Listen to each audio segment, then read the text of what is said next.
नमो बुद्धाय। आप सब लोगों को आज बुद्ध पूर्णिमा की बधाई और नमो बुद्धाय। आप सब जानते हैं कि आज वो दिन है जब इस दुनिया में एक ज्ञान के केंद्र मिले, तथागत बुद्ध का जन्म हुआ। आज ही के दिन को शिक्षा मिली और आज ही के दिन को परिनिर्वाण यानी मुक्ति मिली। तो पूरी दुनिया में जब सत्य, अहिंसा, बराबरी, करुणा की बात होती है तो बुद्ध की बात होती है। लेकिन एक बात कर आपको जानकर हैरानी होगी कि जब भारत बुद्धमय भारत था तो अखंड भारत था, दुनिया का सबसे ताकतवर भारत था। जब जो उस समय के जो दुश्मन राजा थे वो हमारी तरफ आंख उठाकर भी नहीं देखते थे। मैं दावे के साथ कह सकता हूं कि अगर आज भी भारत बुद्धमय भारत हो जाए, जो बाबा साहब ने 1956 में सपना देखा है, अगर बुद्धमय भारत हो जाए तो ये जो आतंकवादी भारत की तरफ देखते हैं आंख उठाकर, वो भी नहीं देखेंगे और वो डर के मारे भाग जाएंगे।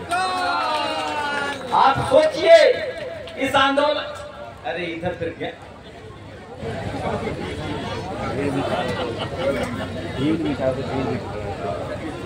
जब जितना कह रहा उतना ही करो। कि आज जो हमारा देश लगातार आतंकवादी हमले झेल रहा है, वो क्यों पीछे है? आज अमेरिका हमारे देश में मध्यस्थता कर रहा है।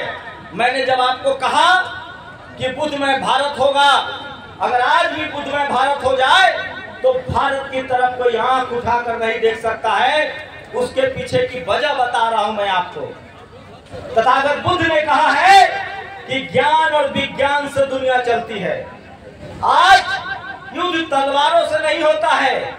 आपने देखा अभी हमारी सेना ने जो मुंहतोड़ जवाब दिया, वो लड़ाई जहाज से हुई और मिसाइल से हुई। और जहाज और मिसाइल कैसे बनता है? विज्ञान से बनता है और ज्ञान से बनता है। और बुद्ध क्या कहते थे कि हमें ज्ञान विज्ञान पर काम करना है। तो सोचिए, आज भारत में लोग गरीब हैं, भारत की आर्थिक स्थिति खराब है, आज लोग में भाईचारा नहीं है, आपस में जाति और धर्म के नाम पर जो नफरत है वो सब इसीलिए हुआ क्योंकि भारत से बुद्ध की जो सोच थी, बुद्ध के जो विचार थे, उसको बाहर कर दिया गया। वो तो शुक्र मनाइए 1956 में बाबा साहेब ने फिर से अपने इतिहास को जाना, सम्राट अशोक के इतिहास को जाना, घनानंद के इतिहास को जाना और उसके बाद चंद्रगुप्त मौर्य के इतिहास को जाना, पढ़ा लिखा और उन्होंने फिर से भारत के संविधान में बुद्धमय भारत की कल्पना की और भाईचारा को बनाया, जाति और धर्म के नफरत को खत्म किया। और तब जाके आज 75 साल बाद फिर भारत उस जगह खड़ा है जब कोई दुश्मन हमारी तरफ देखता है तो हमारी देश की सेना उसको करारा जवाब देती है। मैं फिर कह रहा हूं, आप लोग समझिए इस बात को। आज जो भारत में अंधविश्वास है, कर्मकांड है, आज जो हमारे ज्ञान विज्ञान था भारत में, उसको खत्म किया गया। किनके द्वारा? इन पाखंडियों के द्वारा, इन जातिवादियों के द्वारा, इन मनुवादियों के द्वारा। और मनुवादी, जातिवादी और पाखंडी कोई भी हो सकता है जो अंधविश्वास फैलाए, जो जातिवाद करे और जो लोगों को जाति और धर्म में बांटे। तो हम लोग को जाति और धर्म में नहीं बांटना है। और हम यहाँ क्यों बैठे हुए हैं? हम लोग बुद्ध की विरासत को शुद्धता बनाए रखना चाहते हैं। बाबा साहब का संविधान कहता है कि हमको किसी भी धर्म के खिलाफ नहीं है, हम किसी भी समाज के खिलाफ नहीं हैं। हम इस देश में, हमारा संविधान अधिकार देता है कि हम जिस धर्म को मान सकते हैं, जिस विचार को मान सकते हैं, हमें हमारा अधिकार है। और जब दुनिया जानती है, इतिहास गवाह है कि बोध गया, महाबोधि, बोध विहार सम्राट अशोक का बनवाया हुआ है, ये बुद्ध की धरती है, ये बुद्ध का ज्ञान केंद्र है, तो उसमें दूसरे लोगों की घुसपैठ उसको बाहर करने के लिए है, किसी के खिलाफ नहीं है। और सोचिए, अगर आज बुद्धमय भारत हो तो आज हम और फिर से सोने की चिड़िया बन जाएंगे। भारत सोने की चिड़िया कब था? जब बुद्धमय भारत था, जब चारों तरफ बुद्धमय बुद्धमय राजा हुआ करते थे। तब घरों में ताले नहीं लगते थे, तब भारत सोने की चिड़िया थी। दुनिया में भारत का डंका बजता था, क्योंकि बुद्ध ही विश्व गुरु थे। कौन था दुनिया का विश्व गुरु? बुद्ध विश्व गुरु थे। जब बुद्ध थे तो लोग दुनिया के देश हमारे सामने सिर झुकाते थे। दुनिया के राजा बुद्ध के विचारों को पढ़कर भारत का मान सम्मान करते थे। और आज भी दुनिया भर में जैसे जैसे ज्ञान विज्ञान शिक्षा बढ़ रहा है, बुद्ध के अनुयायी बढ़ रहे हैं, बुद्ध को मानने वाले बढ़ रहे हैं, और इसी बोध ज्ञान में आकर वो सिर झुकाते हैं और उसी से भारत की मान और प्रतिष्ठा बढ़ती है। तो आज भी भारत जो है वो बुद्धमय भारत है, और जब तक अब संविधान रहेगा बाबा साहेब का, भारत बुद्धमय भारत रहेगा। और बुद्धमय भारत क्यों है? इस भ्रम में मत रहिए आप कि बुद्धमय भारत का मतलब है कि इस देश का जो दलित समाज है वही बुद्धिस्ट है। आपकी जानकारी के लिए बता दूं, सोनेलाल पटेल ने धम्म की दीक्षा ली थी। मतलब इस देश का जो कुर्मी है, इस देश का जो कुर्मी है, जो क्षत्रिय है, जो किसान है, वो सब बुद्धिस्ट है। सुजाता ने खीर खिलाया था। कौन थी वो सुजाता? वो नंद वंश की बेटी थी। इसका मतलब है कि इस देश में जो नंद वंशी भी है वो भी बुद्धिस्ट है।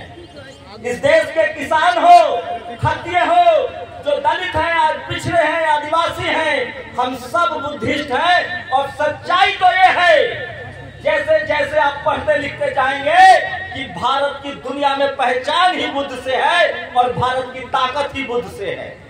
ये तो मुट्ठी भर पाखंडी जातिवादी और मनुवादियों ने इस देश के लोकतंत्र के दम पर हमें झूठ फैलाकर, टीवी अखबार के जरिए प्रोपेगेंडा फैलाकर तमाम बहुजन नेताओं को बदनाम करके कब्जा कर लिया है। और इसीलिए आज दुश्मन देश के जो आतंकी हैं वो हमारी तरफ आंख उठा के देख रहे हैं। जब ये देश बुद्धमय हो जाएगा, जब यहाँ तक्षशिला, नालंदा, विक्रमशिला जैसी यूनिवर्सिटियां होंगी, जब यहाँ घर घर में ज्ञान और विज्ञान होगा, सबको पढ़ने लिखने का बराबर अधिकार होगा, जब सबको जमीन मिलेगी, जब जाति के नाम पर और धर्म के नाम पर भेदभाव नहीं होगा, तो ये देश फिर से सोने की चिड़िया बनेगी और विश्व गुरु बनेगा। इसीलिए बुद्ध का महाबोधि बिहार बचाना जरूरी है। इसलिए आप लोग जो इस आंदोलन में आए हुए हैं, जो देश भर से आ रहे हैं, मैं भी 7वीं 8वीं बार आ रहा हूँ दिल्ली से। आप लोग जो यहाँ आ रहे हैं, ये सिर्फ धर्म बचाने के लिए नहीं आ रहे हैं, विरासत बचाने के लिए नहीं आ रहे हैं, अपने देश को बचाने के लिए आए हैं। और आज हमारा देश और मजबूत होगा जब इस देश का हर नागरिक बुद्ध के विचार पर चलेगा, धर्म के विचार पर चलेगा, और ज्ञान विज्ञान से हमारा देश मजबूत होगा। तो कोई भी दुश्मन देश या कोई भी आतंकी हमारी तरफ नजर उठा के नहीं देखेगा। तो ये लड़ाई बहुत महत्वपूर्ण है। आपस में बटिए मत, आपस में टूटिए मत। और भारत जो है, बिहार के मुख्यमंत्री थे बीपी मंडल साहब, जिन्होंने ओबीसी को अधिकार दिया। वो मुख्यमंत्री बनने के बाद सबसे पहले महाबोधि बौद्ध बिहार आए थे। इसी देश में जो उत्तर भारत के पेरियार ललई सिंह यादव हुए, उन्होंने धम्म की दीक्षा ली थी। सोनेलाल पटेल ने धम्म की दीक्षा ली थी। आज सबको पता है फूले पेरियार अम्बेडकर का आंदोलन। तो जो भी इस देश से प्यार करते हैं, जो भी इस देश में ज्ञान विज्ञान की बात करते हैं, जो भी इस देश में बराबर और समानता की बात करते हैं, वो सब बुद्धिस्ट हैं। क्योंकि बराबरी, भाईचारा, दया, करुणा ये बुद्धिज्म की देन है। इसलिए मैं कह रहा हूँ कि हम लोग बुद्धिस्ट हैं, इस पर हमें गर्व है। हम भारतीय हैं, इस पर भी गर्व है। और मैं फिर कह रहा हूँ, जब हमारा हित आएगा और देश का हित आएगा तो हम लोग देश के साथ खड़े रहेंगे। मुझे बताया भंते जी ने कि जब देश में युद्ध का माहौल बना था तो हम लोग ने तय किया कि इस आंदोलन को छोटा करेंगे। हम देश के साथ हैं, हम इस देश की सेना के साथ हैं, हम सरकार के भी साथ हैं। जब देश रहेगा तभी हम बचेंगे। जब सीज फायर हुआ तो फिर हम आंदोलन कर रहे हैं। आज बुद्ध पूर्णिमा है, पूरे देश में राष्ट्रीय छुट्टी है। बस ये मैं जानता हूँ मुट्ठी भर मनुवादी और जातिवादी लोगों का ये षड्यंत्र है। और आप लोग जिस शांति से संविधान के दम पर और संविधान के सहारे यहाँ बैठे हुए हैं, चंद दिनों में, कुछ दिनों में ही आपका महाबोधि बुद्ध विहार फिर से पवित्र होगा और वहां आपको मुक्ति मिलेगी और वो आपके हाथों में सौंप दिया जाएगा। मैं फिर कह रहा हूं, भगवान बुद्ध का संबंध, महाबोधि बौद्ध विहार का संबंध, सम्राट अशोक का संबंध हो, ये सब संबंध इस देश को मजबूत बनाने के लिए है, अखंड बनाने के लिए है, भाईचारा बढ़ाने के लिए है और सबके बीच अपनापन हो, अच्छे रिश्ते हो। हम लोग बराबरी चाहते हैं, समानता चाहते हैं। और मैं फिर कह रहा हूं, इस देश को तभी मजबूती मिलेगी जब इस देश का संविधान पूरी तरह से लागू रहेगा, इस देश में बुद्ध के विचारों को जगह मिलेगी और जो बुद्ध के अनुयायी हैं, जब वो इस देश के सत्ता में आएंगे तो ये देश फिर से सोने की चिड़िया बनेगी। और इसके लिए जरूरी है कि इस देश में जितने महाबोधि विहार हैं, जितने बुद्ध स्थल है, उनको बचाया जाए। और सबसे बड़ी बात, हम लोग महाबोधि बुद्ध विहार को इसलिए बचा रहे हैं ताकि हमारा ज्ञान, विज्ञान और दुनिया में जो हमारी पहचान है बुद्ध विहार से, बुद्ध से, वो हमारी बची रहे, उसकी पवित्रता बची रहे। इसलिए हम लोग जो काम कर रहे हैं वो राष्ट्रवाद का काम है, देश को बनाने का काम है, इस देश के लोगों को मजबूत बनाने का काम है।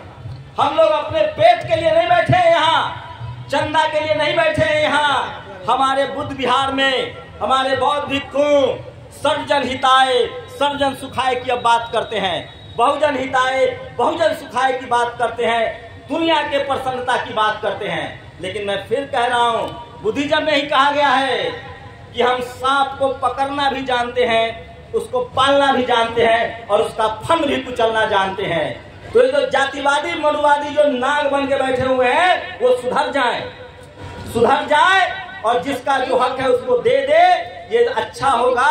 नहीं तो इस देश के जो धर्म के अनुयायी हैं, जो संविधान मानने वाले लोग हैं, इस देश के जो लोग हैं जिनको जातिवाद और मनुवाद ने बहुत पीछे धकेल दिया है, वो फिर से खड़ा होंगे और इस देश को भी मजबूत बनाएंगे, धर्म की भी रक्षा करेंगे और बुद्ध के विचारों की भी रक्षा होगी। मैं फिर कह रहा हूँ, बुद्ध का विचार दया, करुणा, बराबरी और भाईचारा से है।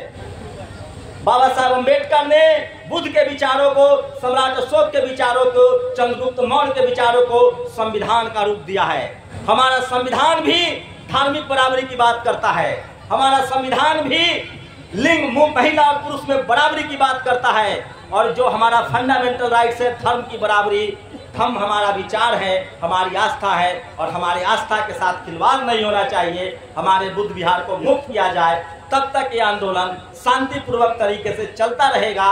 और अगर ये सरकार नहीं मानी तो वोट के चोट से हम उसको सबक भी सिखाएंगे। तो बोलिए नमो बुद्धाय, नमो बुद्धाय। भगवान बुद्ध की करुणा हो, भगवान बुद्ध की करुणा हो। जय भारत, जय भारत, जय संविधान, जय संविधान। नमो बुद्धाय। उसके बाद लामा जी अपने विचार रखेंगे।